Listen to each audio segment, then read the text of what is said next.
Welcome to Sober Sunrise, a podcast bringing you AA speaker meetings with stories of experience, strength, and hope from around the world. We bring you several new speakers weekly, so be sure to subscribe. If you'd like to help us remain self-supporting, please visit our website at sober-sunrise.com. Whether you join us in the morning or at night, there's nothing better than a sober sunrise. We hope that you enjoy today's speaker.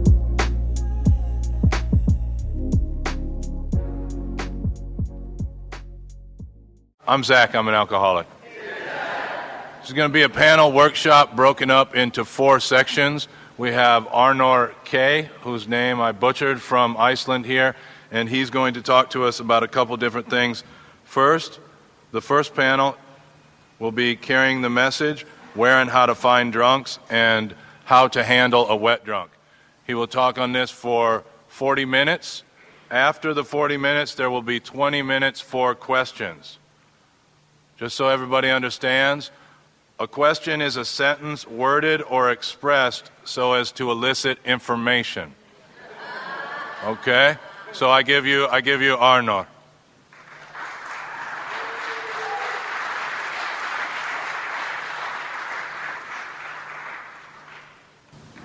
I was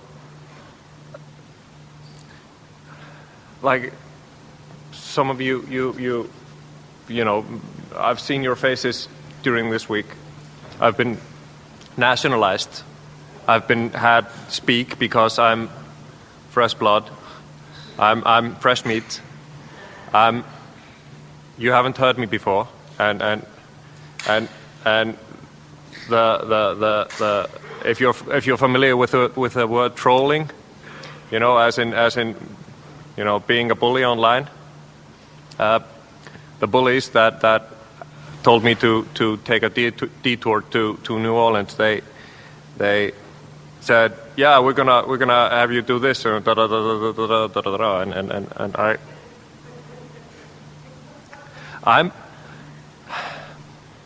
I'm not an expert on alcoholism. I do, however, have a few thoughts on the subject, and hopefully a bit fewer words than thoughts.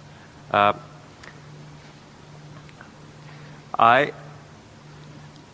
remember that this thing here reminds me of the time that I get sober in late 2000 or late last century, as I like to put it, and I come into AA.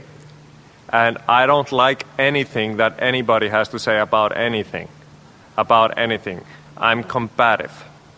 When I meet my wrangler here at a meeting, I remember that his version of the story is that oh yes, he's not a step guy. He's not gonna work. He's not one of those step fundamentalists, and that was because I looked like a serial killer. I was just the glint in my eyes. I said, angry young man. And the reason I'm talking about this, and the reason I spoke about this during the week, is that I don't want, and that's the last thing I want, is I don't want to seem like somebody who brings the stone tablets down the mountain. I don't want to tell you what to do. I don't think, I was once drinking Icelandic moonshine, Landi, or countryman as it's called, and I come out of a blackout in downtown Reykjavik, and I am discussing religion, or arguing religion and a lot of delusional ideas on religion with guys that are members of a congregation called Maritas. And Maritas are known in the Nordic countries. They basically help a lot of IV drug addicts. I come out of a blackout and I'm winning the argument. That's the mindset I bring into AA. I don't want to be told what to do. The guys that told me what to do, that I needed to get a sponsor, that I needed to do something, they didn't impress me. The guys that I came into AA and I went, impress me, motherfuckers, just tell me something I haven't heard. Show me something I haven't seen. Because, fate worse than death is better than death. And fate better than death is worse than death. You haven't seen my hell. You haven't done what I've done, and I haven't seen yours. And, that was a mindset that I came into AA with. And if anybody, all the guys that did sound like experts, that did know exactly how to do things, how long to pray, how many meetings to make, how many, what constitutes an amends, what constitutes a thorough inventory, they didn't impress me as much as the guys that didn't want to do it, but did it anyway.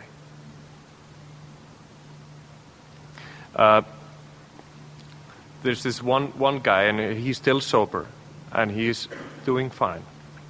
He has a family. He shared the story during his talk that he had this small VHS-C camera with the small VHS tapes, and he videotaped himself after coming back home, and pointing at the camera and basically shouting at himself, "Don't do it again! Don't do it again! It's not worth it! It's not worth it!" Then he took the video out, rewound the tape, put it in the adapter for the VHS, and put it on a shelf by the door, and a piece of paper saying, "Watch this before you go back out." The reason he was sober, I haven't done that. I haven't done that. I'm one of the delusional alcoholics. I don't know. I have no idea this is wrong, or this is not working. I have no idea what I don't know what's wrong with me when I come into AA. But he shared the story of making amends that changed my life. He made amends to his uncle that had sexually molested him. He made amends to him. He didn't go and say, "Sorry, uncle, that you molested me." He said, "Sorry, uncle, that I used to talk about you behind your back and use your sickness against you to get me free of, to basically redeem me in my alcoholism." And that is something, while you're there, and this only happens in the fellowship. This doesn't happen on speaker tapes. This doesn't happen in the book. But this happens on a one-to-one or in a speaker meeting session. And that basically nuked and paved my mindset on what this stuff is about, what AA is about. At that point, I'm doing inventory, and I'm doing something, and it seems as if you're walking. There's not a lot of hills here in New Orleans, but it seems as if you can do step work a certain way as long as you're walking uphill. You're walking uphill, and as long as it's hard or tough or strenuous, you do fine. You're sober. Your membership in AA makes sense. But when you reach the top, or not the top, it's not a summit, but it's more like a plateau, okay? Then things get funky. I come into AA, I don't want anything anybody has to give me. I fight the guys. I read this book here is the translation of the big book that I grew up with. I read this book defensively to find the loopholes. I don't want to do anything until a critical mass of people have shared stuff that is a bit more than physical allergy, mental obsession, spiritual malady, and there is a solution. What? And it's here in chapter, in the second chapter, page 18. But the ex-problem drinker who has found this solution, who is properly armed with facts about himself, can generally win the entire confidence of another alcoholic in a few hours. Until such an understanding is reached, little or nothing can be accomplished. It's facts about myself, you know.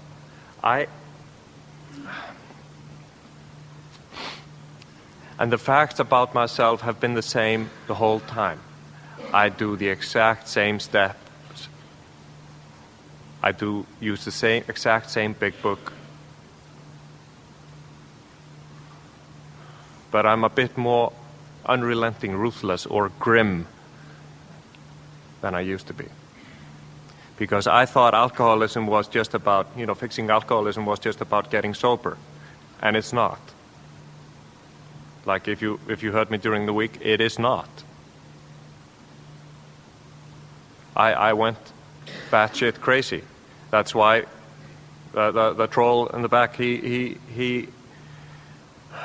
really liked that there was another new guy coming into AA that wasn't working step because it fit his, way of doing AA. And so I do step work, and I start with my biggest amends, because I knew in my fifth step, I knew that if I wouldn't tell this guy who was hearing my fifth step about that one thing, AA would never be real. It would never be authentic. It just wouldn't. So, of course, that was the last thing I mentioned. And he was eating French fries and like it was going out of style, and he lost his appetite. And he said, "You can drink on that for a long time. You had to have something. You can drink on. There had to be something there. You can drink on that for a long time." So, and that thing. That thing. So I start doing my amends, but I'm still trying to fix myself. But what does the big book say about that? It says that that's not an end in and of itself. Our main purpose is to fit ourselves to be of maximum service to God and people around us. And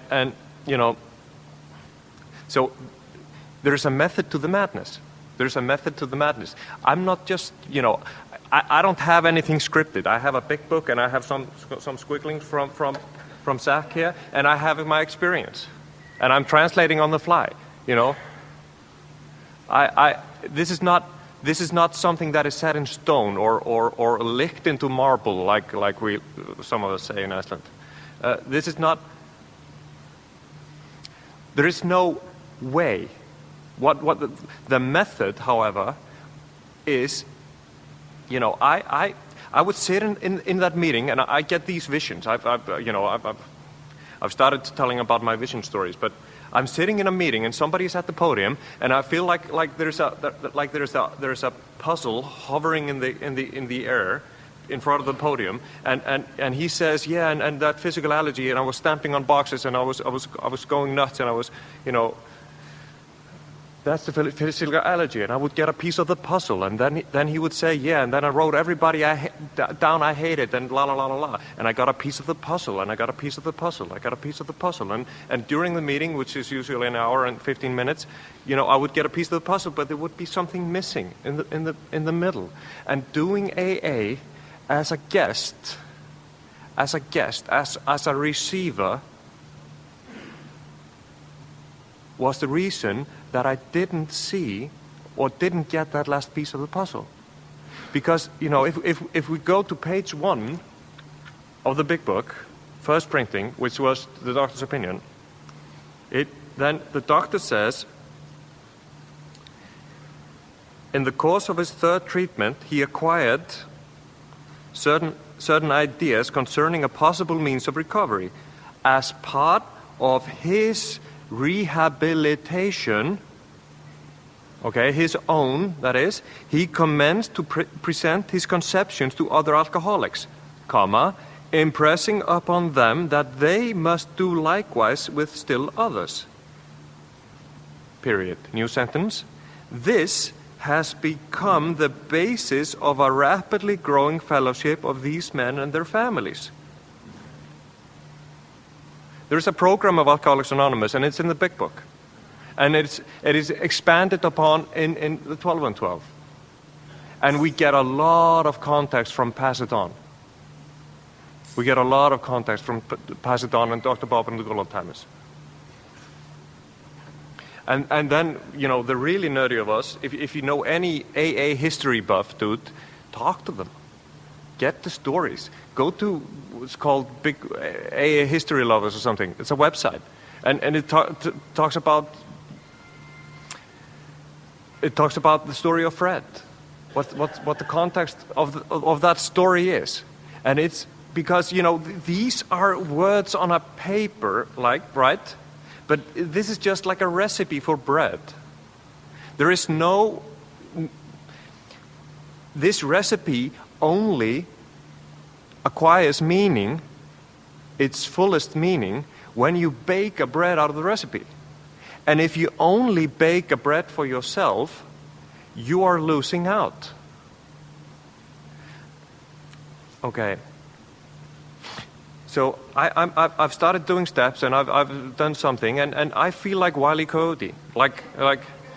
It's like everybody is going beep beep and pew, and I just and no, really, and guys are that have been short a lot long.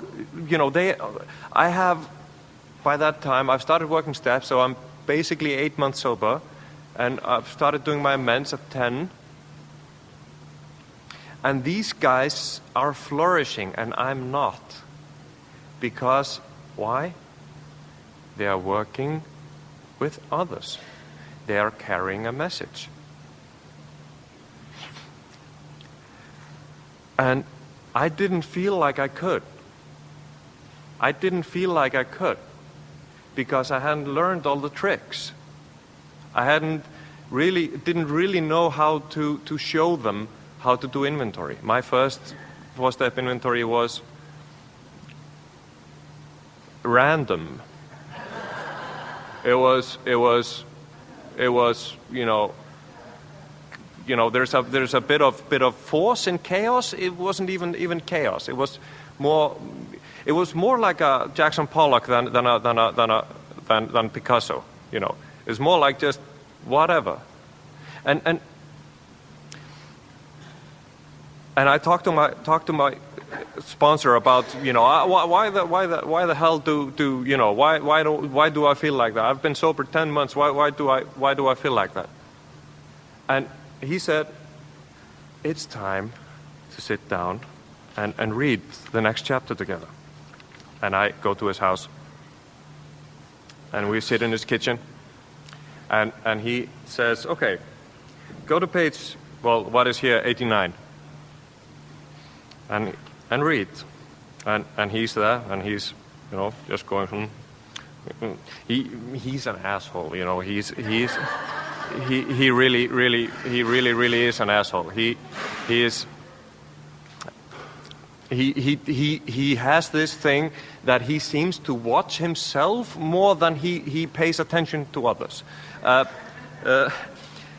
He says, okay, read, and I read chapter 7. Working with others. Practical experience shows that nothing will so much ensure immunity from drinking as intensive work with other alcoholics. It works when other activities fail.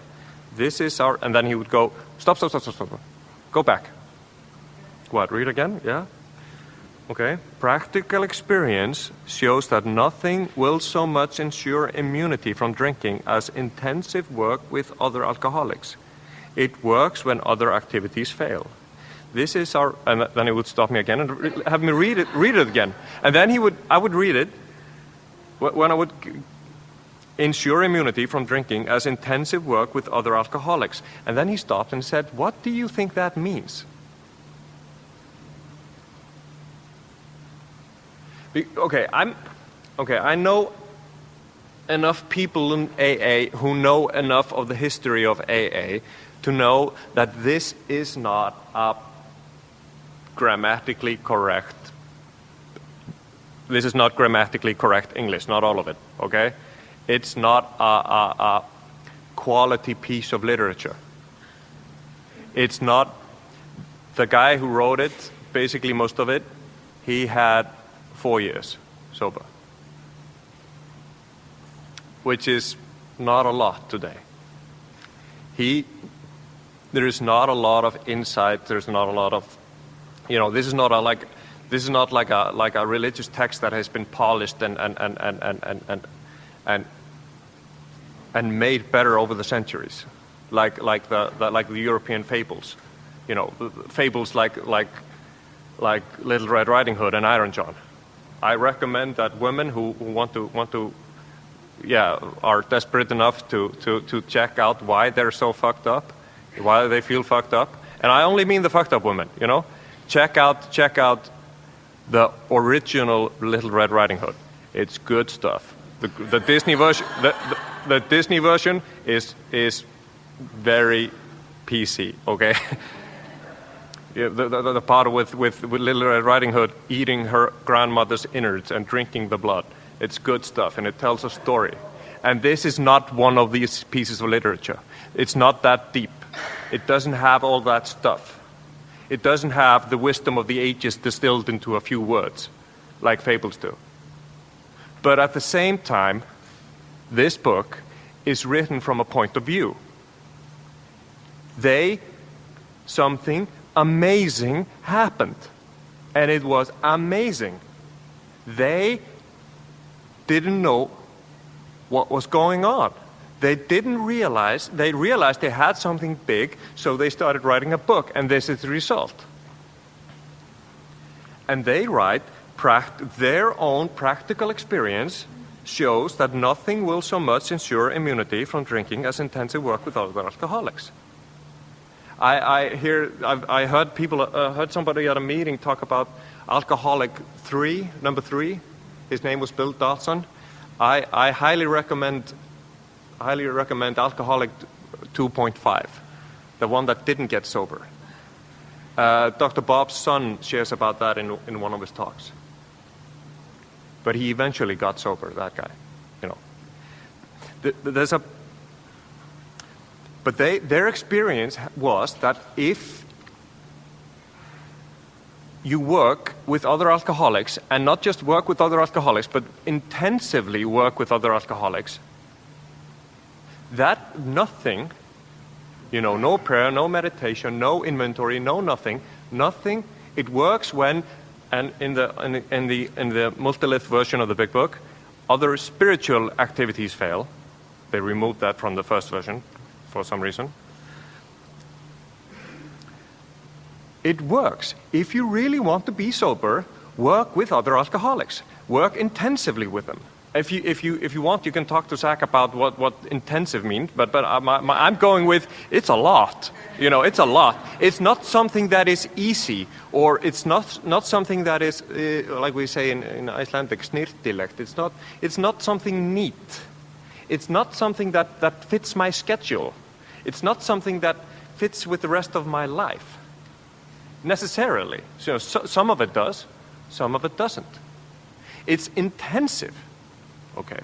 And then it continues. Then we have a new paragraph, which is in literature means there's a new thought, okay? Life will take on new meaning. And I would get that last piece of the puzzle, right? To watch people recover, to see them help others, to watch loneliness vanish, to see a fellowship grow up about you, which means that you need to be in a fellowship to watch it grow, you know. This is not a solo program. Sorry, it takes a village to raise a child. That's just the way it is, okay? To have a host of friends, this is an experience you must not miss. Who? Oh, the guy who is going to be a sponsor. No, the AA member who wants to be sober. He does not want to miss this stuff. Okay. We know you will not want to miss it. We know. Frequent contact with newcomers and with each other is the bright spot of our lives. And then in the multilith version there is another sentence that they removed. And it goes like this. The kick you will get is tremendous.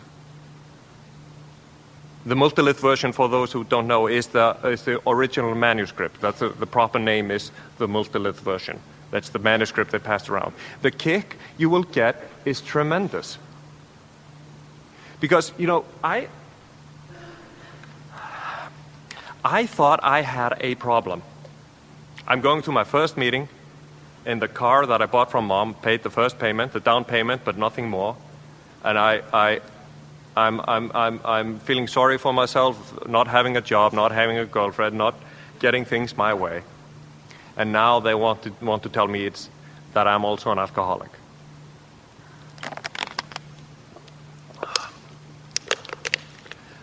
I didn't come here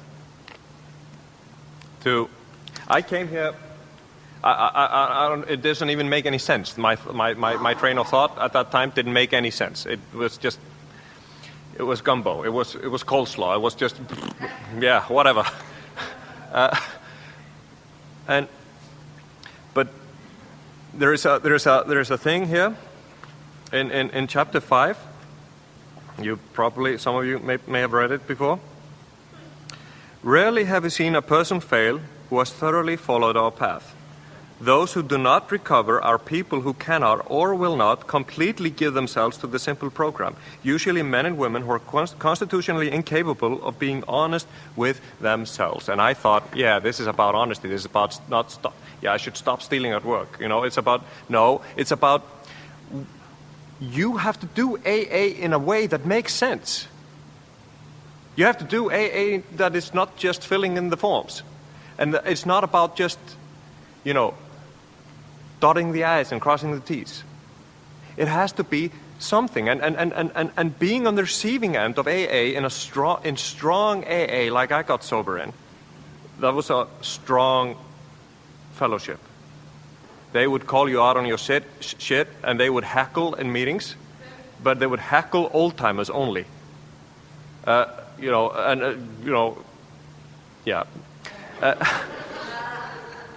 You can learn a lot of stuff, right? But it's nothing. It is, in the grand scheme of things, when I look back, it's nothing. It's just enough to get me interested. Yes, sure, I wanted to be debt free. Sure, I wanted to be able to sleep without killing everybody, you know, during the night. Sure, I wanted that stuff, and I got enough personal experience, like the story I shared in the beginning, that I thought, yeah, maybe this is something that I should take a look at. And no, I don't want to, because it's God and it's something and something. And you haven't, you know, those guys hadn't even been to a Bible course like me, you know. They knew nothing, okay?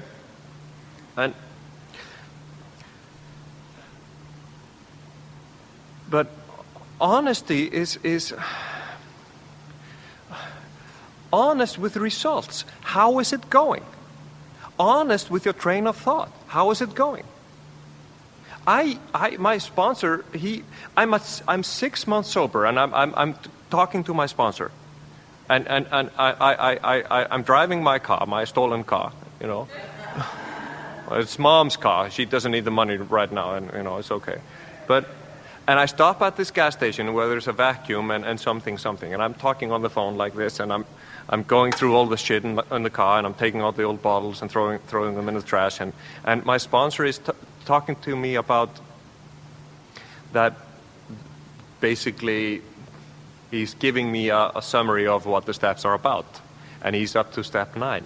And it's about cleaning up around you. And I go, yeah, like I'm doing right now. And he could have told me, oh, I'm 6 months sober. I've been to a meeting every day. I've been, I'm clueless, right? And he could have said, oh, you're such an idiot. He would be fully justified in saying, oh, you're such a fucktard or whatever. But he said, yes, but there is a bit more. This book in your shelf is a tool waiting to be used. It's a tool. The steps, even the steps, are not an end in and of themselves. They are guides to progress. They are not something that I worship. I know some really, really, really interesting stuff that you can do with inventory. I shared about that at the meeting this week, or a bit of it. But it's not a magic bullet. It's not a silver bullet. The silver bullet, my membership in AA is about what I do for others. That's 80% of my life, of my recovery, is what I do for others. It's about carrying a message, and it's about one-on-one. It's not from a podium like this. It's not. Sure, I can go up in a meeting in Oslo and give them a 5-minute version of something, but sitting down with a newcomer is the most important thing. And so, if I paraphrase what I've said, the most important thing, the first thing, the requirements to be able to carry a message so that the other end will receive it. The first item is you need to have time to do it. There are 2 schools of thought, right? There's one that organizes and plans everything to the extreme and then come back with a bipolar 2 diagnosis, okay? And then there's the guys that don't plan anything and they can't be relied on. We need to do something in the middle. If I don't have, I use my method, and that's just my method. I live in Norway, and it's totally different. AA there is totally different from Iceland, just totally different. But I have to do something with that. I need to be able to, do AA in a way that makes sense to me. And that doesn't mean that it has to be on my terms, okay? So I show up at a meeting with a cup of coffee. And from time to time, the troll will snatch a newcomer. And we'll go out to eat with them. And we take it from there. The most important thing is that I have time. If I don't have time, it doesn't matter how excellent my program is. It's of no benefit. And my excellent program for myself is not really worth anything for me. Really. I've done some cool shit in AA. And it doesn't matter. It doesn't matter. I can't really go and, but 4 years ago I was so, No, it's, what am I doing now? It's the RPMs in the dashboard, not miles traveled. No, that only means that you have a shitty car if you.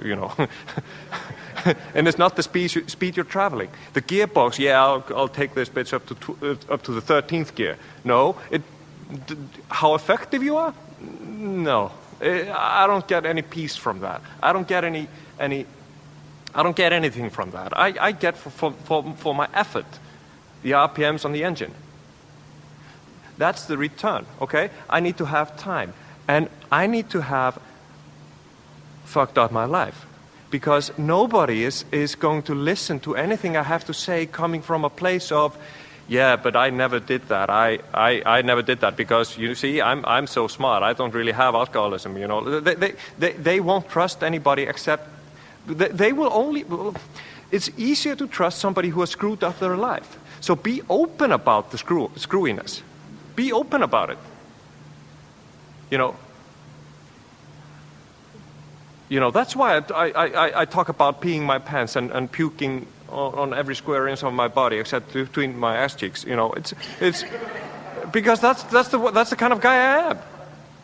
You know, I screwed up, and that story from Denmark. You know, finally when I get to the, you know, I'm gonna go to the school. You know, I go to Denmark. I go to a priest in Iceland, and I cry. I'm in Denmark the next day, and I'm gonna go get an education, and I get a place to stay, and I'm feeling sorry for myself in the bus that I have to take this route every morning to school, and yada yada yada, and I go down to the square, and I, you know, I'm standing there. And there's this town square, small town, you know, nice, pleasant town outside of Copenhagen, called the Gladsaxe, if you want to look it up on a map. And I'm standing there, and there's this brick wall / tree fence or whatever around the compound, and I see there's a road into the compound, and there's a sign, and it says office, and I'm standing there, and I'm thinking to myself, I will never ever cross this road. And I turn around, and I go to my room, and I drink some more beer. That beer that you can get 8 beers for $1, okay? The margarine aftertaste beer, you know. And thinking that I'm totally in control of my life, okay? These stories, they show that sharing these stories shows that you have alcoholism, that you are a man who has lost the power of choice and drink. If you've lost the power of choice and drink, you are okay with what I call requirement number 2.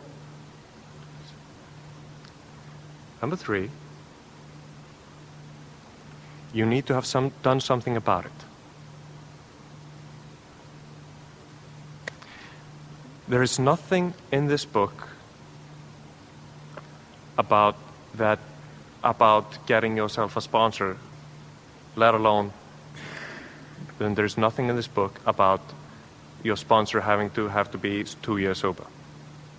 There's nothing at all. There is not even a hint in the direction of getting yourself a sponsor. Not a hint. If you find it, let me know. I've read this book a lot in 3 languages. You know, it's not there.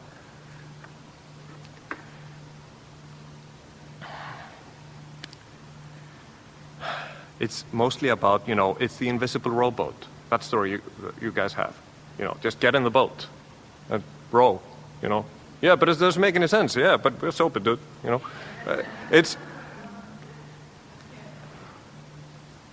and when that is there, you are able to carry a message.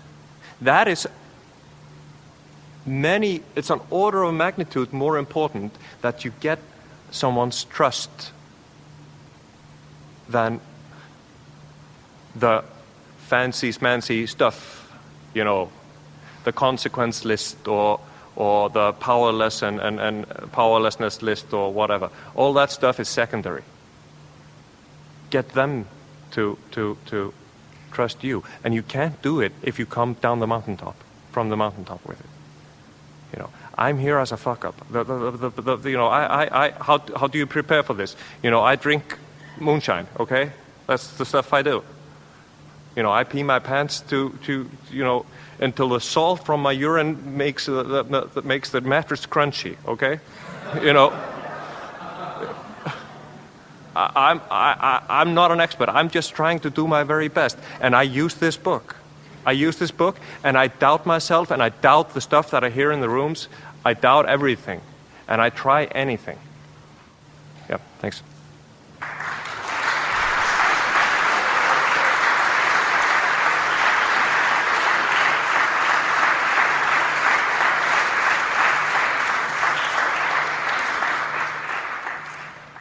So now will be the question and answer period. So how we will do this, you will raise your hand, answer the question, either myself or Arnor will repeat it into the microphone, And please remember, a question is a sentence worded or expressed so as to elicit information. We'll go by show of hands. Yes, sir.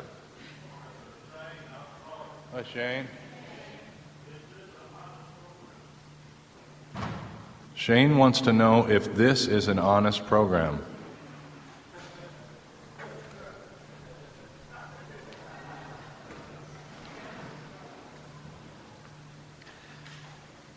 Well, an honest program. I honestly don't know what that means, but kidding. So I thought honesty was about not stealing and not lying and not something, but my experience shows that it's a bit more. You know, I'm responsible for my actions, my reactions, and my inactions, and I need to be honest in all three. The definition I used is based on an Icelandic expression, and it translates really difficult, but it's standast skoðun. It checks out. Think of your program as something that you write down to, like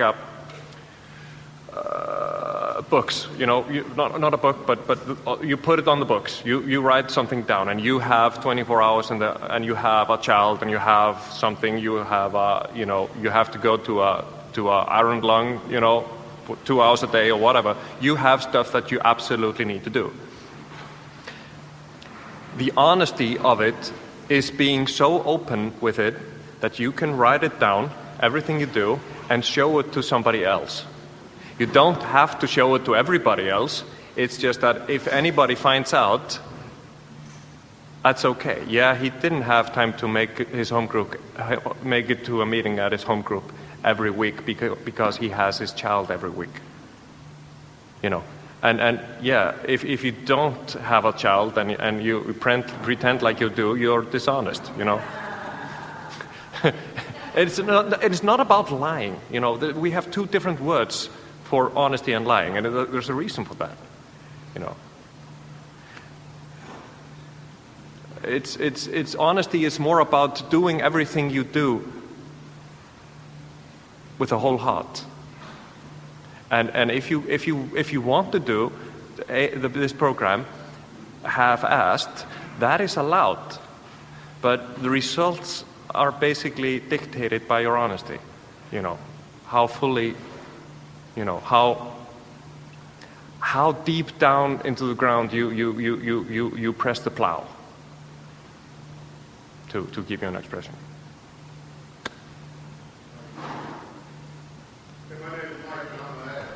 Mike? I say that because story two, other things doesn't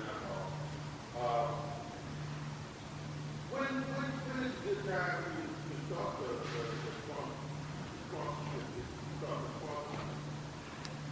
the Good question.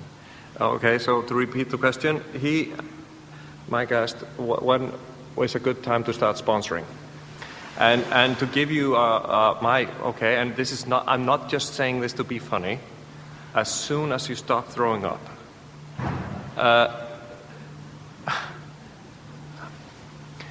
A good time, so if there's a book called How It Worked, and it's out of print, but you can get the PDF for free online. And it tells the story of Clarence Snyder, the guy, the founder of AA in Cleveland. And he was just to give you a summary of his story, he's drinking. He is the reason that they have bars in the cellar windows in the Midwest. He is the reason that they put extra padlocks on bars, after closing. His story, he's basically in the end, he's drinking something from tins that can only be bought in wallpaper stores. He is basically spastic from drinking. And he comes to Dr. Bob, and he has this, and he heard about the Cleveland, the Akron axe murderer, and he's paranoid, and he's the axe murderer, so he splits, come back to something 2 months later or sometime later, and he says, I'm willing to take the chance of Dr. Bob being the axe murderer, so because he's had it with drinking. And And he wakes up with Dr. Bob screaming at him, "Do you believe in God?" And he gives out, "Yeah, well, what is belief? And, when do you believe?" And Dr. Bob yells at him again, "Do you believe in God?" And the guy answers, "Yeah, I guess I have to." "Great, that's the answer I wanted," says Bob. And they go down on their knees. And after a week, he's basically just getting the cramps out of his body, the stiffness. Then Dr. Bob tells him, "Go to Cleveland." And he's asking, "What should I do now that I'm sobered up?" "Go to Cleveland and fix rummies." And that's the answer. And he goes to Cleveland, and he goes to this bum house, and he finds the perfect newcomer, a guy who had pissed his pants, and he was frozen to the ground. And he scrapes him up and takes him to the guest house he's staying at, and he thaws him. And he called him the perfect newcomer because he had something called alcohol paralysis. He could only swallow and blink his eyes. And and according to the book and what Mitchell told me, that guy never drank again, if I remember correctly. A good time is, like one American in my group in Oslo says, "How about right now?" "Yeah, do you need to do amends? Yeah, how about right now? Do you need to do inventory? Yeah, how about right now?" Now is always a good time to start this stuff.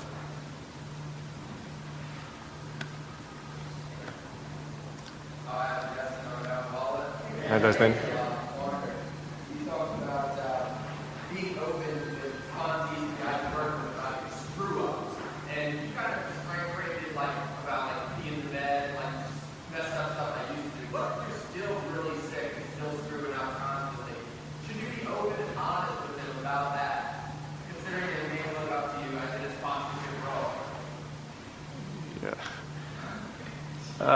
Okay, so to repeat the question, which is a really good, long question, should you be open with the guys you're working with?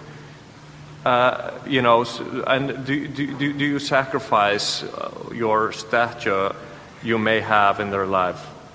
Absolutely. Like we used to say back in the day, nobody's perfect. It's I have a guy you can talk about too about that. But anyway, so if you're carrying a message, from a point of your view of perfection, crossing all the T's and dotting all the I's, I think you're missing the point.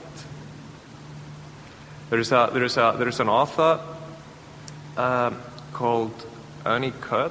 He wrote his doctorate thesis about Alcoholics Anonymous, and his second book is called The Spirituality of Imperfection. It influenced me a lot. There are 3 books that influenced me: Big Book, this book, and another, Spirituality of Imperfection, and another book. You don't have to be, you don't need to look like a model. If it's basically, if he looks up to you, that's fine. That's great, You have to be able to, carry your tail feathers with grace, right? You need to be, And there's a fable on that. We can talk about that later. But the Iron John, the fable I mentioned, is about that. It's about looking at your scars and your hurt with beauty, and see the beauty of it. And your bumbling ways are the grace of this program. It's, the spiritual experience is not just for the guys who give the program perfect lip service. It's not. If you have humbly given your character defects to God, whatever He may or may not remove is you, and that's where you're supposed to be. Don't try to be something you're not.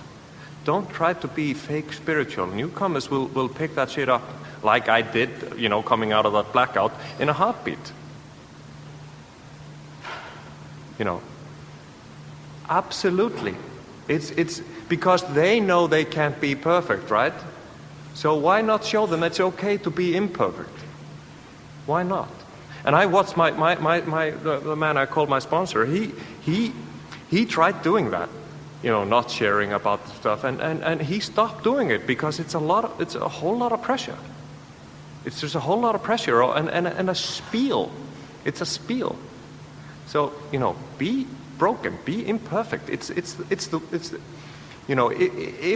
the newcomer can see that you can be doing okay with your imperfectness, that's more stuff that you can use to help them with. In the back.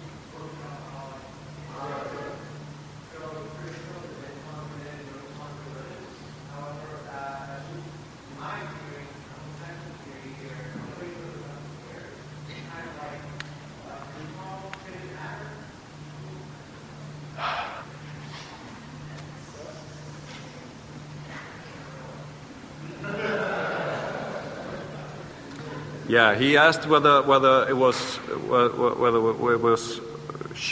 it matters homosexuals sponsor straight people or men sponsor women, and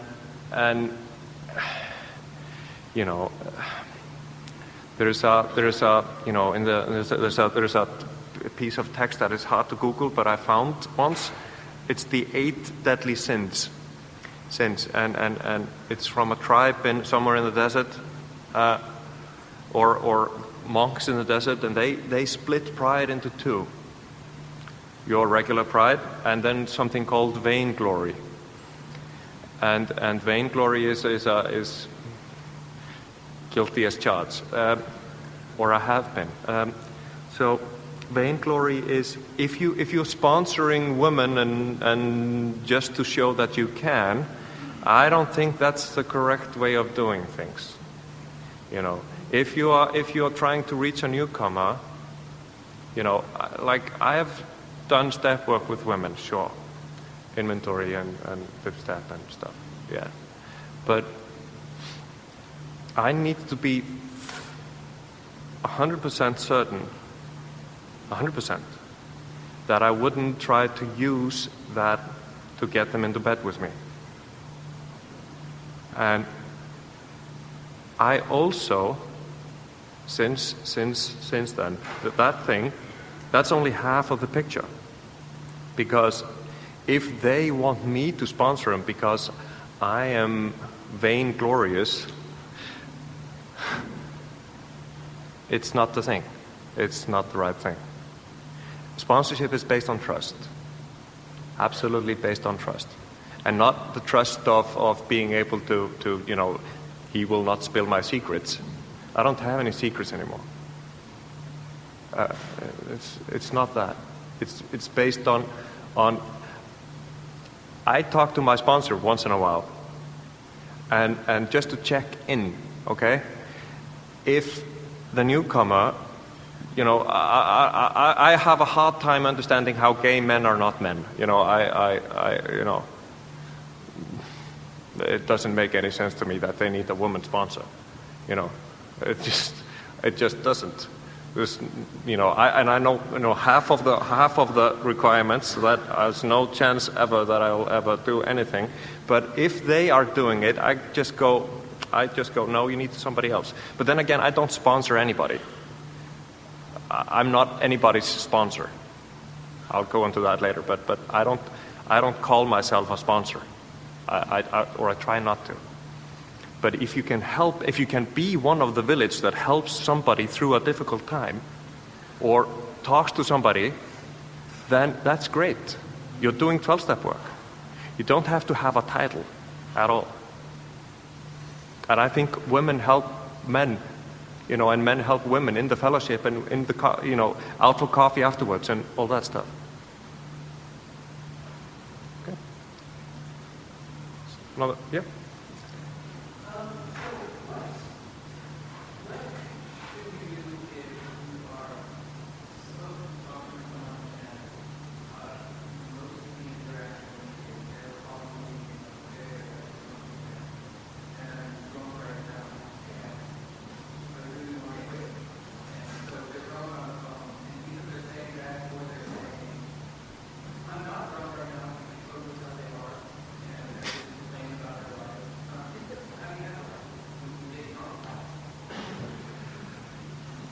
Yeah, he asked, what do you do with newcomers that lie about their sobriety and stuff like that? I have some experience with that.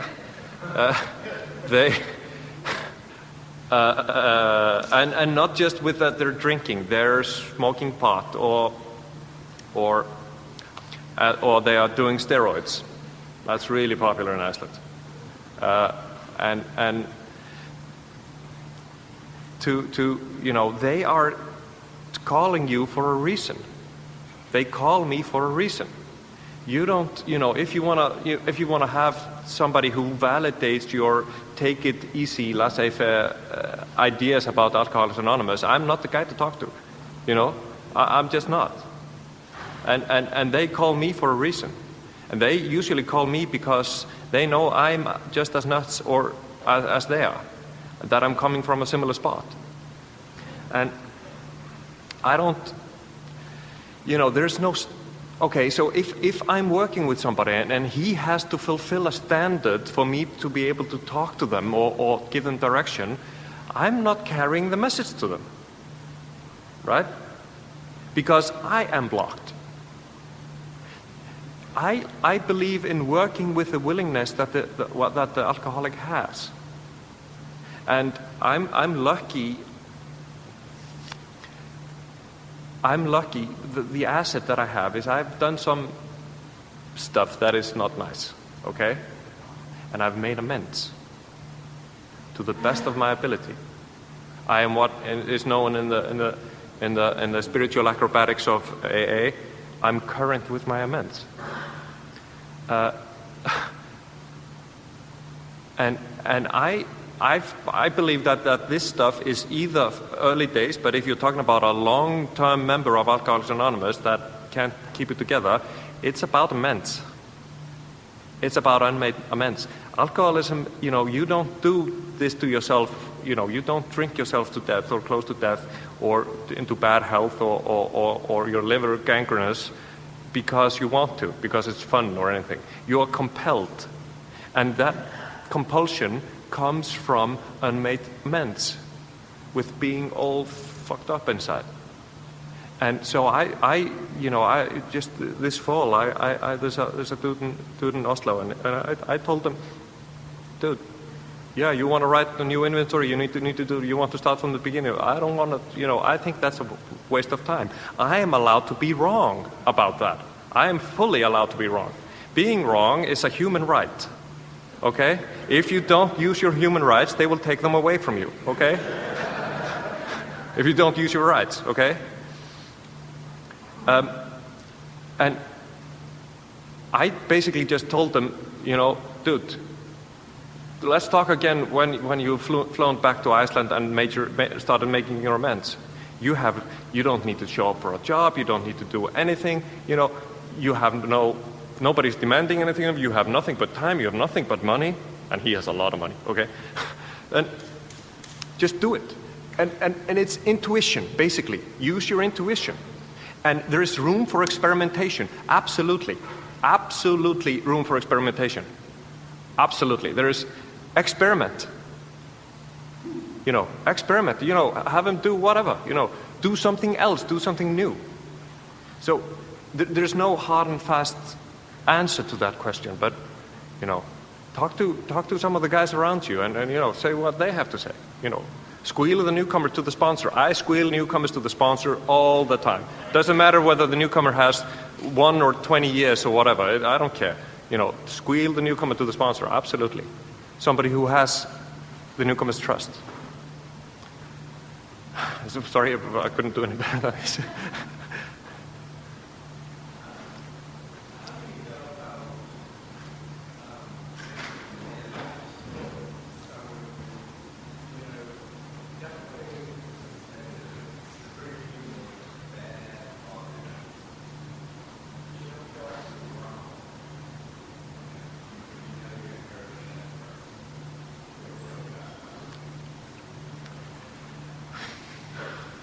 So, yeah. The question was, how do you make amends to a person where you've been in an argument, but you weren't wrong? Okay?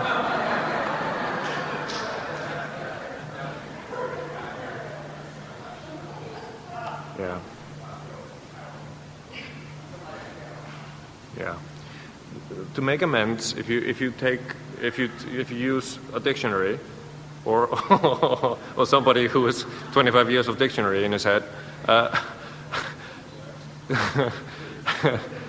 amends means to make right. And you know, you are allowed to be wrong. You are allowed to be wrong, also in your amends. You don't have to do, you know, this, and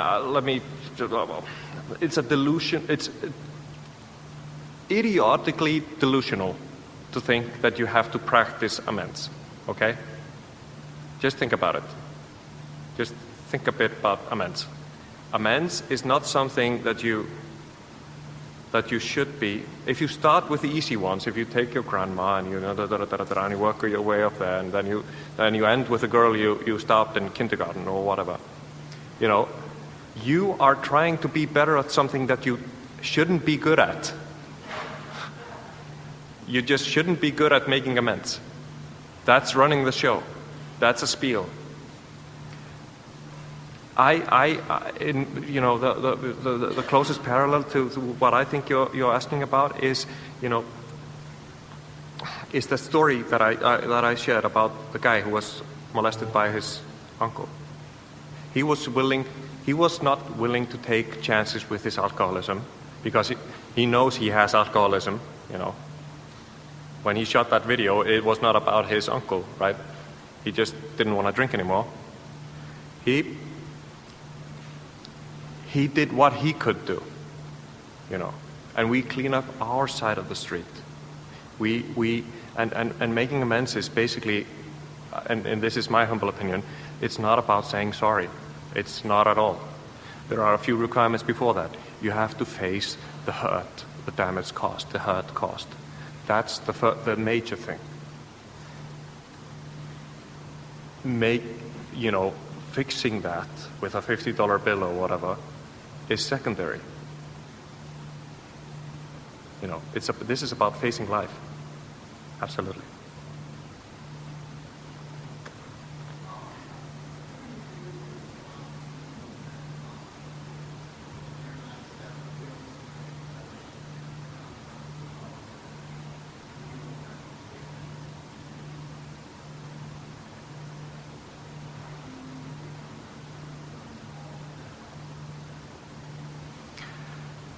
Legal ramifications, as in he might go to prison. Yeah. Yeah.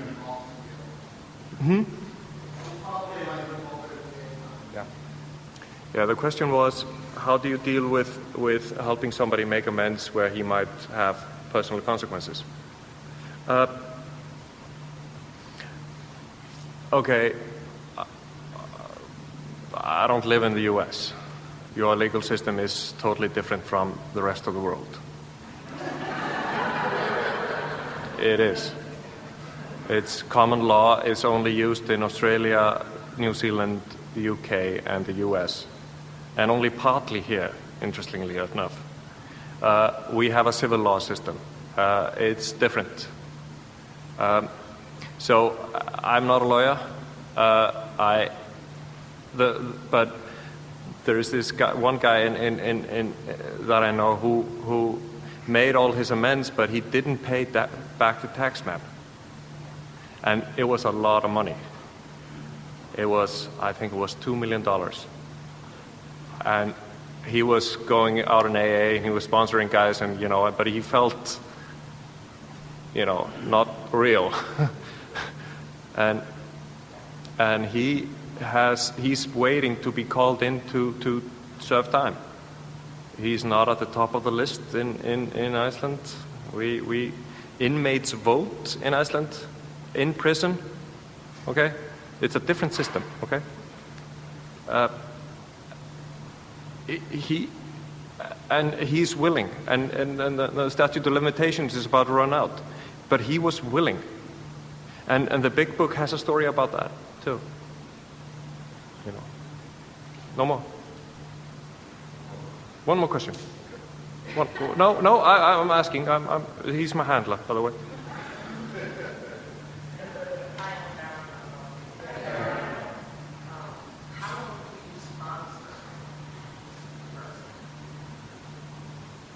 how long do I sponsor a person?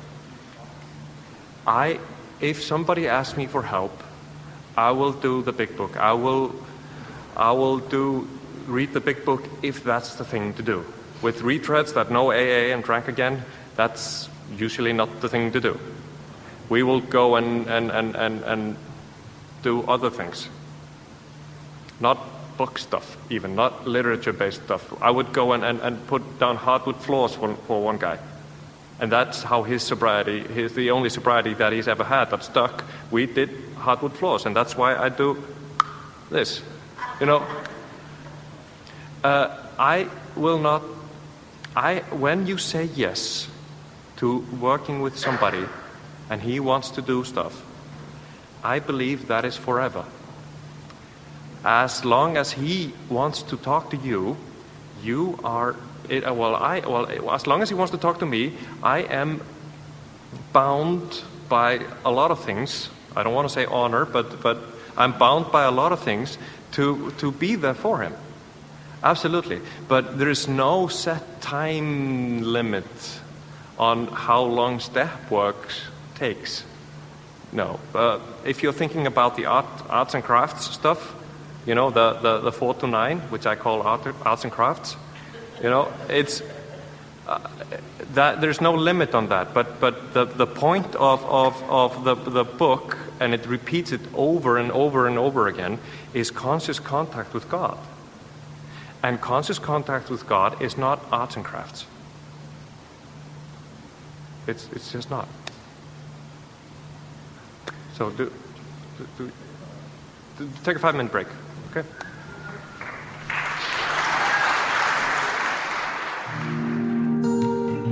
Thank you for listening to Sober Sunrise. If you enjoyed today's episode, please give it a thumbs up as it will help share the message. Until next time, have a great day.